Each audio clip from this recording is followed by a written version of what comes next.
In an earlier episode, we got to speak with Kevin Roberts, author, trainer, expert in ADHD, and a pioneer in the treatment of cyber addiction. We get to talk about Schindler's Gift, how one man harnessed ADHD to change the world. An amazing book, a telling of how Oskar Schindler saved the lives of 1,200 people. On to talking with Alexandra Galviz. All right, here we are. We have the amazing, authentic Alex from. She's known. I don't even know how to introduce. I mean, she's so awesome. LinkedIn. I've met Alex through LinkedIn and got to meet her in person at one of the LinkedIn local events. And she's one of the founders of the whole movement. So here is Alexandra. Hi. Hello. Sorry. I'm sorry, I forgot your last name. I was like, I know. I was about to say for a split second, I was waiting for the surname, Galviz. I know, right? So tell us a little bit about yourself. Sure. I know I screwed up on the intro. That's all right. So I'm Alex, but also known as Authentic Alex on LinkedIn. And I guess for the past almost just a year and a half now, I've been running my own business, or should I say more of a portfolio career than business. So I've been doing a few different things since I left. My background was in training and development in the financial services. Nice. And I decided that, the corporate life in the city was no longer for me and didn't really sort of align with what I wanted. So I started coaching people on how to leverage LinkedIn and kind of from then started working with startups as well. Very nice. And then, slowly but surely, sort of started to go into my passion area too, which is around graduate development. So working with corporates like Deloitte and Shell, but also working with universities and corporate social mobility charities that help young people from disadvantaged backgrounds get into employability and work. Nice. Those are the kind of two main things I do and that I was planning to do. And then the one that kind of popped up without, knowing it was going to turn into such a big thing was the LinkedIn local movement, which I'm a co-founder of. Mm-hmm. And that has really taken the world, LinkedIn particularly, by a storm. Oh, yeah. Grown exponentially over the last sort of 12 to 16 months. So yeah, I wear three hats mainly. So LinkedIn and personal branding, the graduate development, and co-founder of LinkedIn Local. That is so awesome.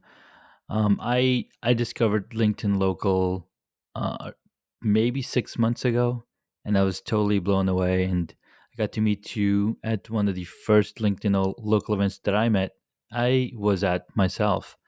Um, and been involved in any shape or form that I could help with the LinkedIn local here myself. And I really love the story of helping the graduate students find a position. So, how do you help them, or what different things do you tell them, or what is that? How does that happen? So I kind of get asked to come to like conferences, like graduate fairs. I also get to go to inductions or onboarding of graduates and apprentices or Mm-hmm. interns. So it's mainly sort of through public speaking, so be it like a short talk or actually running a workshop. Okay. I cover, various things, but the ones that I keep getting asked, and whether that's a graduate development or the, LinkedIn personal branding things that I do, I get asked to talk about, how to build confidence, how to create a personal brand, how to network Mm-hmm. effectively. So I've kind of become like synonymous for talking about LinkedIn and personal branding as well as networking. Okay. So it's mainly done through at a larger scale with the students, and then the LinkedIn personal branding is more sort of a one-to-one work. Very cool. Very cool. Yeah, I've seen some of your posts about how you're getting to speak at a university or a company, which is really cool. I've never had. I mean, I never had the opportunity to speak at any event. When you first started doing this, were you nervous? I mean, Oh yeah, totally.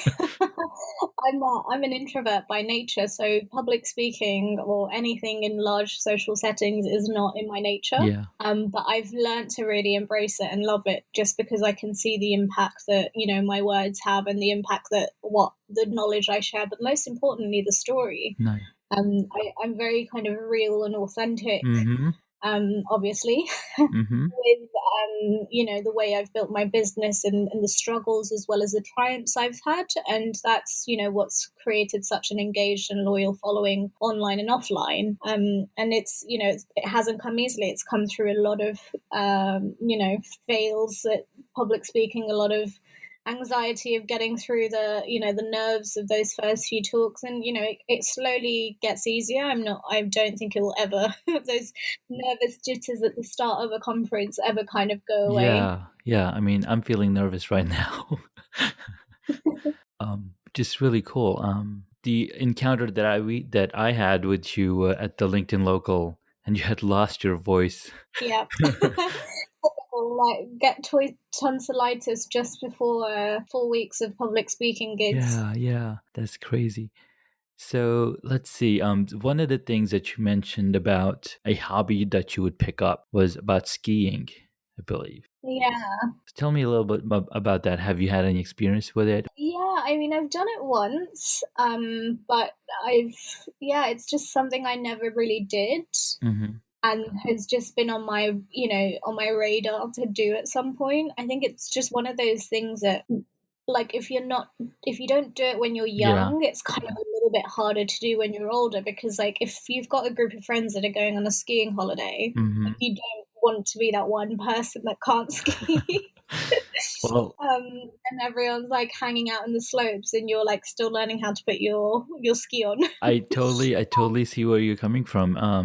And Yeah, if you think about it, it's similar to like you're up on stage and talking, and people in the crowd are like, "Man, I wish I was up there talking." Right? So you're the person who's in the audience when everybody else is skiing. So if you think of it that way, there's always one way to go, and that's going up and yeah, getting better at it. yeah, definitely. That's a really cool topic about skiing. I grew up in California, and we really didn't know anything about snow. And I think it was around 2005 when my brother-in-law was like, "Hey, let's go snowboarding," and we're like, "What's that?" And so now a group of 15, 20 of us, all cousins, we end up on the mountain, and nobody knows how to snowboard. Right?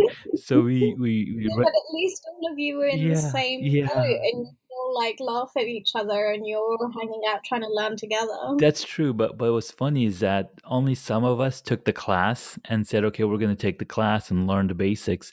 But others like, I'm not spending another $50 or whatever on a class. I'm just going to give it a go. So we saw some of the ones who didn't take the class sliding down and sitting on the snowboard, and coming down and falling on their butt and falling on their knees, and I was like, that was so funny. Yeah, no, it's a I think it's a really nice experience to do in group. Mhm. And definitely that I'd like to do at some point. Yeah, yeah, absolutely. I think my wife was telling me that she went skiing once, and the pizza, because I've never skied myself. I've always snowboard, Yeah. and but what's funny is I haven't snowboarded in the past 7 years, so I'm kind of bummed out about that. But it's okay because Yes, I can hear you now. okay, so apparently they shut they're messing around with the Wi-Fi outside. Last week I had no connectivity. There's something wrong with the internet, so I'm wondering if they're messing around with it today. Oh dear. Oh my goodness, it sucks when you work from home and you have no internet access. I'm like, wait, what? I know, How am I I can supposed to imagine. do this? Yeah, so I was talking about snowboarding, and yeah, it was a pretty decent experience, and I just haven't snowboarded in the past 7 years, and hope to get out there one of these days. Although I don't have any of my gear, so it will all be rental. Anyhow, so yeah, definitely, give it a shot. Maybe take a class or two.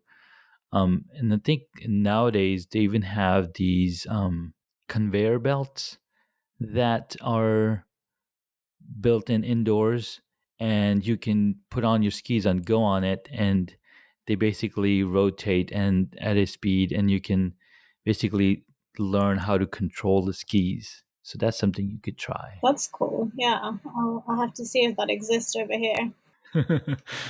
What's next in your plan to take over the world? I guess for me, like I'm in terms of going into 2019, I'm looking to do a lot more work around the graduate development things that I do. So I've focused a lot around Hmm. building my coaching slash consulting business in the LinkedIn personal branding area. Hmm.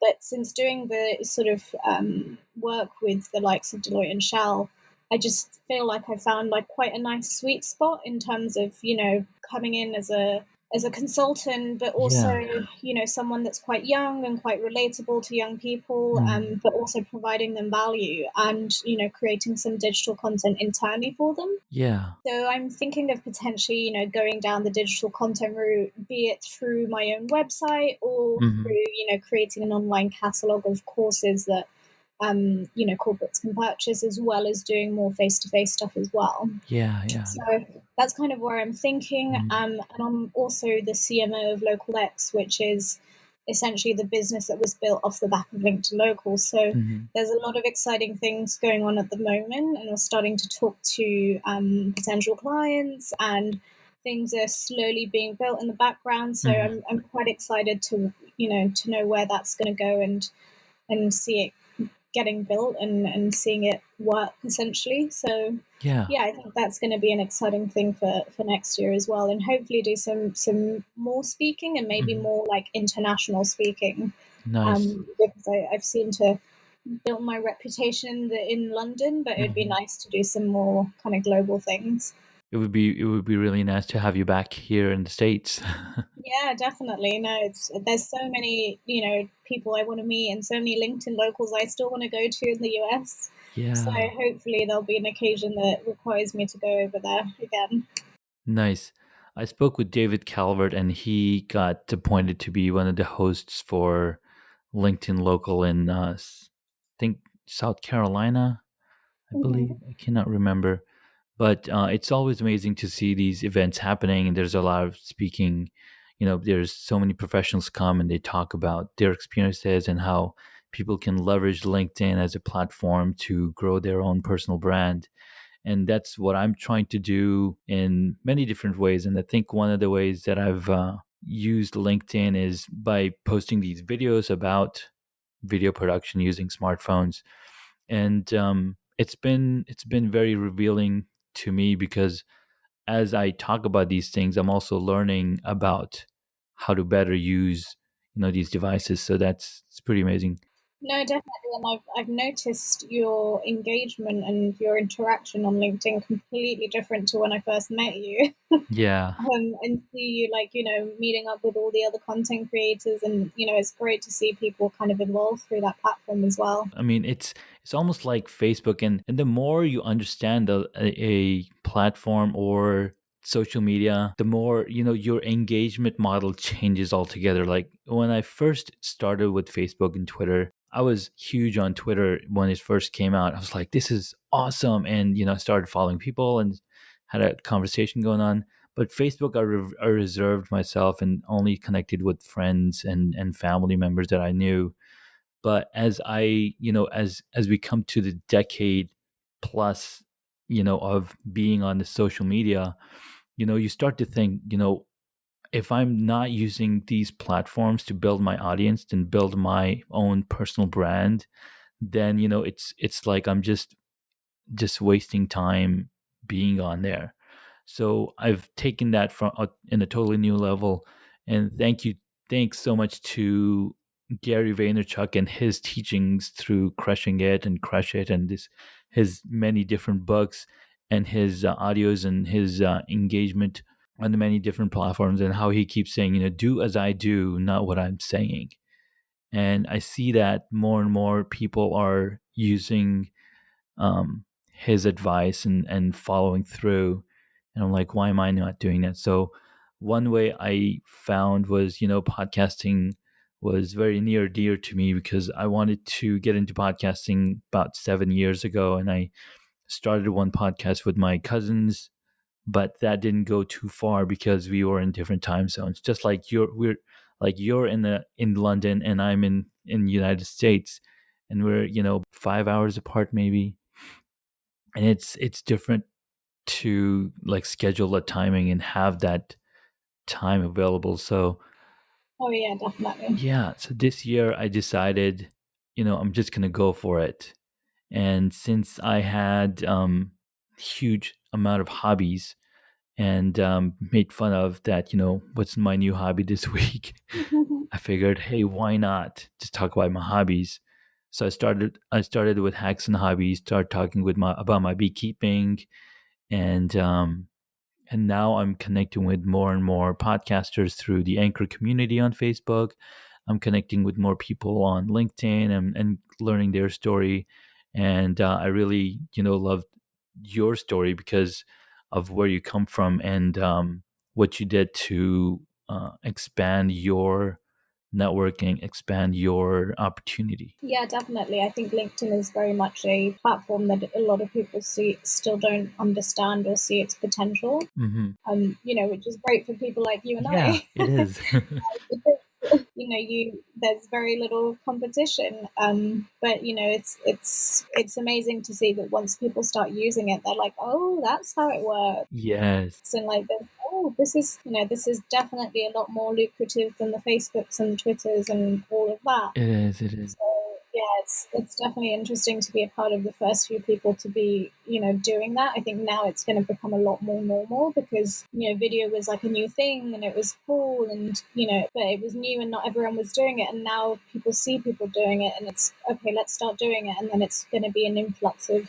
content creators that weren't there any before, and then it's harder to get your message out. Absolutely. What I'm also seeing is some of the users of other platforms are also coming here.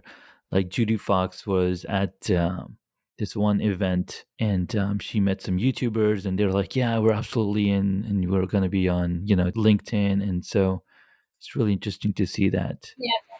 One of the things I saw the other day on LinkedIn was somebody posted a video, and you could see over the years since 2013 to 2018 how the subscription numbers are changing for different channels on YouTube. And I'm trying to see if I can find it, but when I do find it, I'll share it. Yeah, that would be interesting to have a look at. Yeah, it was really cool. It said, top most subscribed YouTube channels from 2013 to 2018. And he's asking, what do you think will happen over the next few years? Because, first of all, algorithms are being changed by these companies, as well as the ability of people to attract new users and new audiences versus bringing the old audience. And there's so many different ways. It's just amazing. And one thing that I still haven't figured out is I know all these things, but I don't have an email list set up yet. Yeah. So that's something to think about. Yeah, well, it's a work in progress with these things. It takes time to do all of that. So, Absolutely. Tell my audience, I would like, where can they find you? yeah, so you can find me on www.authenticalex.com. Or alternatively on Instagram, I'm Authentic Alex. Awesome. And if not on LinkedIn, Alexandra Galviz or Authentic Alex will also take you to my places, my virtual spaces. Thank you so much. That's okay, no problem. Thanks for having me. Yeah, absolutely. I'll look forward to engaging with you more in the future and keep following your story and where you end up. Definitely. Thanks.